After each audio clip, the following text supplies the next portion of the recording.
Let's read this question. So this question says Coulomb's law for electrostatic forces between any two point charges and Newton's law of gravitational forces between two stationary point masses both have inverse square dependence on the distance between the charges and masses. Okay. ये में लिखा है देखिए compare the strength of the forces determining the ratio of their magnitude. Okay. हमें देखिए gravitational force और electrostatic force की strength का रेशियो फाइंड आउट करना है, ठीक है। और फर्स्ट पार्ट में लिखा है देखिए for an electron and proton, फिर आपको प्रोटॉन्स की वैल्यू बताना है। Estimate the acceleration of electron and proton due to the electrical force of their mutual attraction when they are 1 angstrom apart. Okay, आपको उनके बीच का सेपरेशन डिस्टेंस दे रखा है, ठीक है। तो देखिए बच्चों, इस क्वेश्चन का की कॉन्सेप्ट आप क्या लिख सकते हैं, the key concept of this question. आपको देखिए ग्रेविटेशनल फोर्स और इलेक्ट्रोस्टैटिक फोर्स के मैग्नीट्यूड को रिलेट करना है, ठीक है।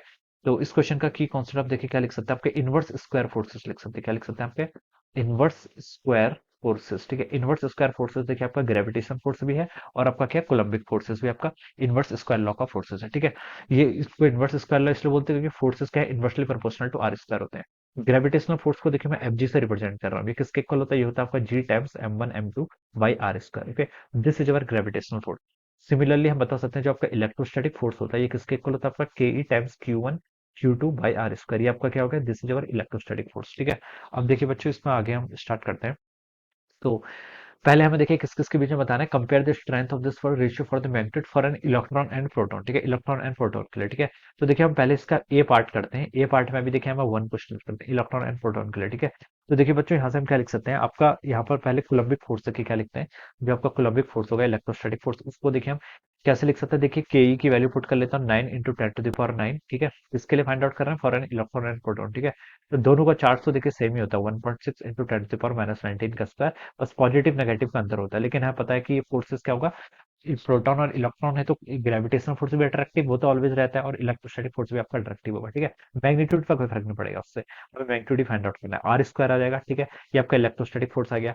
आपको देखिए इलेक्ट्रोस्टैटिक फोर्स का रेशियो किसके साथ, ग्रेविटेशनल फोर्स के साथ बताना है। अब आप यहाँ पर इसको ग्रेविटेशनल फोर्स से क्या कर लीजिए, डिवाइड कर लीजिए। जी की वैल्यू बच्चों कितनी होती है आपकी, 6.67 इंटू 10⁻11 इंटू इनका मास, ठीक है। कौन क्या क्या है आपके पास, इलेक्ट्रॉन एंड प्रोटॉन, ठीक है। इन दोनों का मास बताना है। इलेक्ट्रॉन का मास देखिए कितना होता है आपका 9.1 इंटू 10⁻31 के इक्वल, और प्रोटॉन का मास होता है आपका 1.67 इंटू 10⁻27, ठीक है। ये यहाँ से हो जाएगा डिवाइडेड बाय कितना हो गया आपका आर स्क्वायर, ठीक है। अब देखिए यहाँ से आर स्क्वायर से आपका आर स्क्वायर कैंसिल हो गया।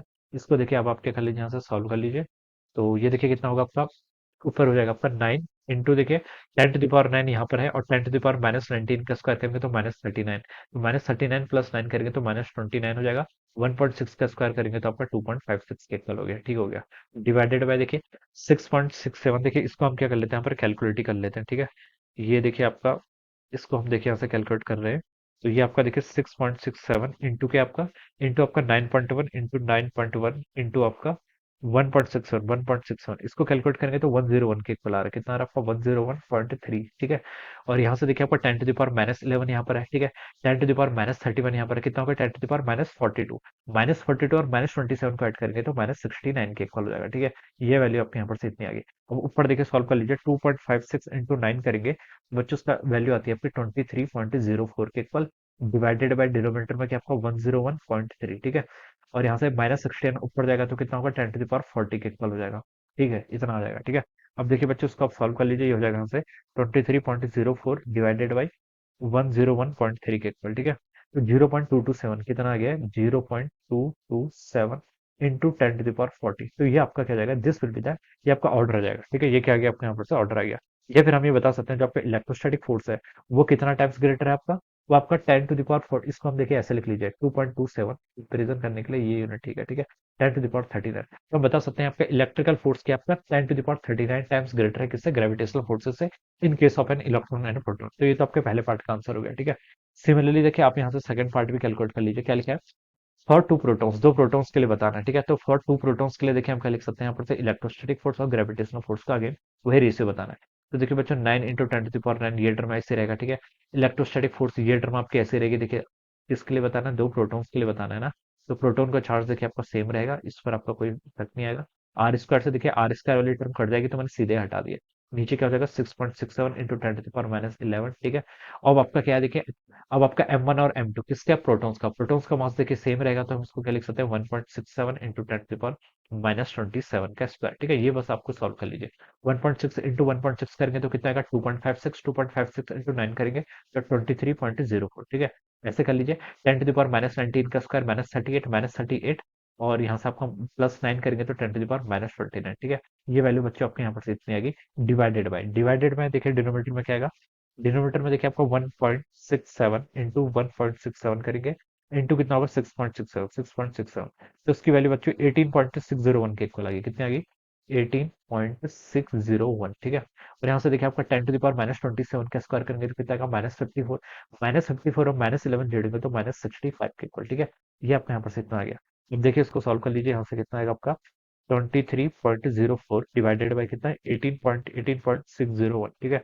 इसकी वैल्यू बच्चों 1.23 के इक्वल आ रही है। कितनी 1.23, तो उसको आप लिख लीजिए 1.23 इंटू 10 to the power 65 ऊपर जाएगा तो आपका 36 बच जाएगा, शायद कितना हो जाएगा, हाँ 36 बच जाएगा, ठीक है। 10 to the power 36, ठीक है। तो ये आपका सेकंड केस आ गया, किसके लिए, बिटवीन टू प्रोटॉन्स के बीच में हमने इलेक्ट्रोस्टैटिक फोर्स और ग्रेविटेशन फोर्स का क्या कर लिया, यहाँ पर से रेशियो क्या कर लिया, magnitude of the forces calculate कर लिया, ओके। अब बच्चों देखिए पार्ट बी की तरफ आता है। पार्ट बी में बोल रखा है कि estimate the acceleration of the electron and proton due to the electrostatic force of their mutual attraction, ठीक है। अब आपको देखिए यहाँ पर क्या बताना है, आपको यहाँ पर करना है एक्सेलेशन बताना है, ठीक है, किसके कारण, आपका इलेक्ट्रिकल फोर्स और किसके, इलेक्ट्रिकल फोर्स और okay, electrical force between the electrical force के कारण बताना है, म्यूचुअल अट्रैक्शन दे आर, ठीक है। अब देखिए दोनों का यहाँ पर बताना है, तो देखिए बच्चों ये फोर्स कितना होगा, इसको मैं देखिए यहाँ पर बी पार्ट लिख लेता हूँ, ठीक है। इनके बीच में देखिए आपका इलेक्ट्रिकल फोर्स कितना था बिटवीन इलेक्ट्रॉन एंड प्रोटॉन, ये देखिए आपने इलेक्ट्रॉन प्रोटॉन आपके पहले पार्ट में कैलकुलेट किया था, ये वाला, ठीक है। तो यहाँ से हम देखिए इसकी वैल्यू लिख लेते हैं, पहले फोर्स कैलकुलेट कर लेते हैं, 9 इंटू इन जो फॉर्मूला होता है, इस फॉर्मूले में वैल्यू पुट कर रहे हैं, ठीक है। इलेक्ट्रॉन और प्रोटॉन है तो देखिए कितना हो जाएगा आपका वन, दोनों का देखिए चार्जेस तो सेम ही रहता है, ठीक है।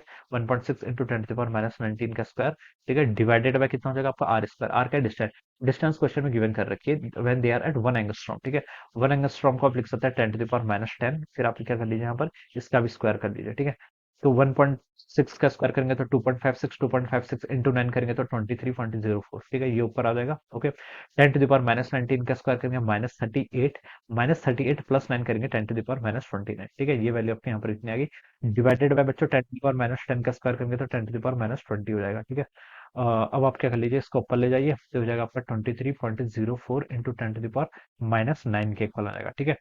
ये तो आपका क्या आ गया, this is the electrostatic force, इतना न्यूटन आ गया, ठीक है। अब आपको एक्सेलेरेशन बताना है, ठीक है, एक्सेलेरेशन दोनों का बताना है। तो आप बच्चों क्या करेंगे, एक्सेलेरेशन देखिए किसके इक्वल होता है, फोर्स बाय मास, ठीक है। इलेक्ट्रॉन का एक्सेलेरेशन पहले निकाल लेते हैं। इलेक्ट्रॉन का एक्सेलेरेशन होगा electrostatic force divided by mass of electron, ठीक है। फोर्स तो देखिए आपका ये है, लिख लीजिए 23.04 इंटू 10 to the power -9, ठीक है, divided by mass, mass of electron, electron का मास कितना होता है 9.1 into 10 to the power -31 kg, ठीक है। अब देखिए आप इसको यहाँ पर से सॉल्व करेंगे तो बच्चों देखिए इसकी कितनी वैल्यू आएगी 23.04 डिवाइडेड बाई 9.1 डिवाइडेड बाई 9.1 2.531 के इक्वल आ गया। कितना आ गया 2.531, तो मैं इसको लिख सकता हूँ आपका 2.53 इंटू आपका 30 -31 ऊपर जाएगा तो +31 -9 करेंगे तो आपका 22 के इक्वल, ठीक है। तो इतना आपका एक्सेलेरेशन आ गया, इतना एक्सेलेरेशन आ गया किसका, आपका इलेक्ट्रॉन का, ठीक है। अब सिमिलरली आपको किसका बताना है, दूसरा आपका प्रोटॉन्स का बताना है। एक्सेलेरेशन ऑफ प्रोटॉन क्या होगा, electrostatic force divided by mass of proton, ठीक है, ये लिख सकते हैं।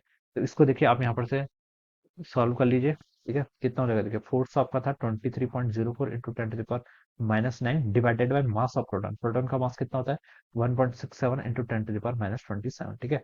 तो अब देखिए इसको कैलकुलेट कर लीजिए, ठीक है। ये देखिए बच्चों कितना आ रहा है आपका, ये आपका आ रहा है 23.04 डिवाइडेड बाई 1.67, इसकी वैल्यू आपकी 13.79 के इक्वल आ रही है। कितनी आ रही 13.79 10 to the power -27 ऊपर जाएगा तो +27 हो जाएगा, +27 -9 करेंगे तो 18 के इक्वल हो जाएगा, ठीक है।